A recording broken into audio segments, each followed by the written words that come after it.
What's up, DGD Dawgs? What's going on? Got two great guests joining us tonight just to chat it up, hang out, have a good time here on a Tuesday night. Warren, Bill. Bill's got the setup, man. First off, he's got the mustache, which I'm jealous about. Yeah. And then two, he's got like the professional podcast station going on. You look like a 70s producer of like a radio station right now. I feel like I could do that. I really could do that. All right, so break it down. Like what's going on in the studio? Is this your room? What goes down? This is my living room. Yeah. So basically, I've been making beats and stuff for like 4 years, and then basically the studio just kind of kept upgrading. I spent too much money on these speakers that you can't see, big speakers right here, and so I basically made this the ultimate studio just for teammates, pretty much. Like awesome. Anytime any teammates saying like, "Hey, let me come rap," like, or sing or whatever. So yeah, that's why. You even had Dan Jackson. I didn't know you could do this. He hooked up a guitar and they made like some acapella. Yeah, I have a whole audio interface right here. So Dan brought his electric guitar over, and we made a whole beat and stuff with him playing the guitar. Warren, are you in there doing some building some stuff? Like what are you? If you Dan's got the guitar, what are you doing? You rapping? I'm singing, I'm harmonizing. You know, I'm trying to get my southern accent on, and I just get on there and start humming and stuff like that. And when I get to humming, words just come to my mind, and I talk about being on the pasture, riding the trailers, you know, just stuff like that. Darius Dad came in with more of a country vibe, so I was like, let me be country Warren for one time. I said I had a tractor, a big F-150 lifted on 33s. You know, him and Kristen did that. It was very fitting for the time. Yeah. All right, but so what's the end goal here? Like, have you always been interested in music, and is this something that you want to get into later? Yeah. Okay. So I don't know. I feel like being from Memphis and stuff, there's a big heavy presence in music just with everybody, and so music has always been something that I've like been wanting to do, but football has been something that I also wanted to do. So it's kind of like a mix of both. But if I'm not in the facility or practicing or anything like that, I'm 100% in here, locked in. So, but after football, whenever football comes to an end for me, I definitely want to get involved in either music production, anything in music management, and Atlanta being so close, I feel like there's a lot of connections that I can build with that.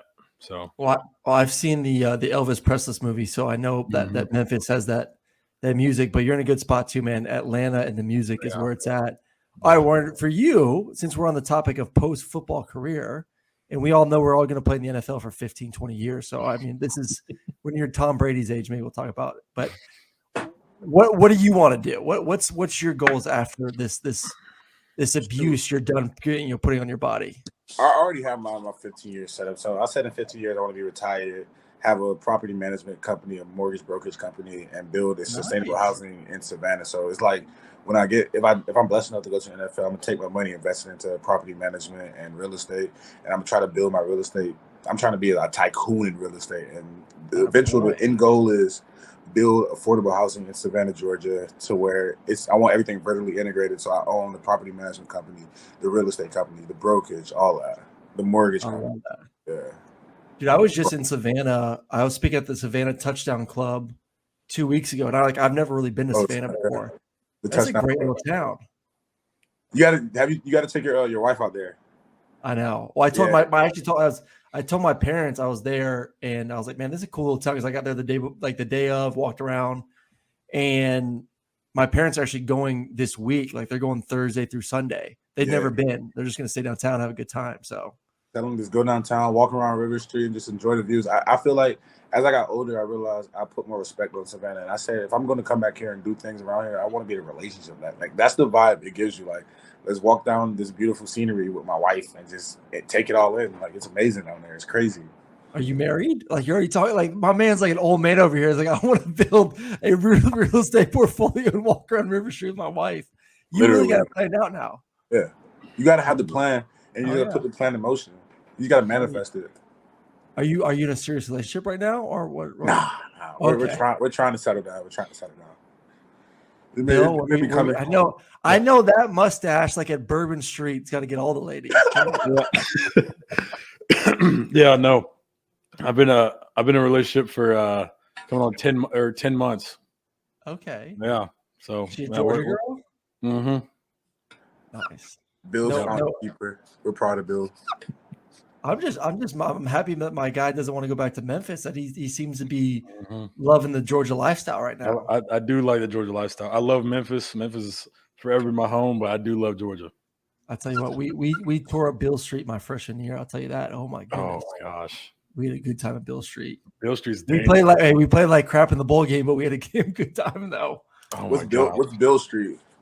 It's spelled like Robert Beal with an E on the end. But yeah, Bill Street's like a Bourbon Street, but like just a little smaller and a little sketchier. I don't know about sketchier. A little sketchier, but less boobs, because I don't think you just find people on Bourbon Street left and right does in New Orleans. Yeah, it's the only place in Tennessee where you can open carry or like a drink or something. You can have an open cup, open or whatever. container. Open container, yeah. No, it's a good time. Great. Speaking of good time, it's always a good time after you beat Auburn, especially downtown Athens on a fall afternoon. Post game, we all know what happened on the field. We don't need to go what happens on the field. Where are we going for dinner Saturday night? What do we do? What are the vibes like? How good is it to be in Athens on a fall day after beating Auburn up? Shit, for me, it's kind of bad because I'm not 21 yet, so I can't go downtown, So I just chill in the crib and just watch. Where'd you go to dinner though? You got to go to dinner somewhere. Marker 7. Ooh, Marker 7. Yeah. Get those grouper nuggets with some buffalo shrimp. And if the fresh catch of the day is good, you can mess with it. It might be some red snapper, some flounder, but Marker 7. That taste of seafood reminds me of being in Savannah. Nice. Bill, where we going? So I am 22, so I can go downtown. But I think so. This past weekend, I had 4 friends from Memphis in town, so they give us like the little snack or whatever after the game. Like they give it. I think we had wings, and like we had lemon pepper wings with like macaroni and like green beans and stuff. Dang, I didn't even touch those. And I took that, and we just came straight back to my house, and I had some taquitos in the freezer. And we literally 5 of us in total warmed up. We had to reheat the wings, macaroni, green beans, taquitos. So that's what our dinner was.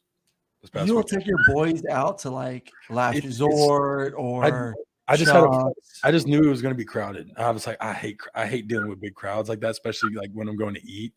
So we just took it straight back here. But if I had patience, Bill, I know. Or plan ahead, be like, hey, I know it's Bill Noren, the science guy / beat maker. I need a reservation for me and my boys for Saturday night after we beat Auburn's ass. Like, if I had to choose though to go to a restaurant after the game, I like La Paria. I don't know if I've been to La Paria. That's my favorite Mexican place. Taking them to right there by the Butts. You could have taken them to Cali and Tito's. Yeah. Oh, that's my spot. I love Cali and Tito's now. Mm-hmm. Goodness gracious!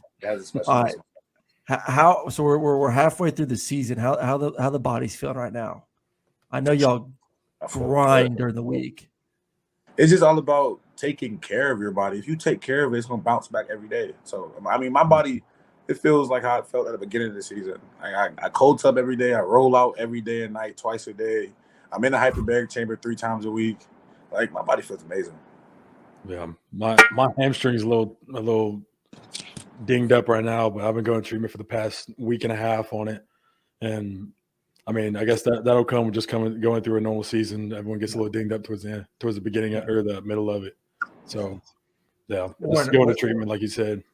Those soft tissue injuries. Do you guys have the hyperbaric chamber in the facility now, or do you go somewhere else? We have it in the facility, so I go in there for an hour, just fall asleep. God. Monday, Wednesday, and I try Monday, Wednesday, and Thursday. How many do they have?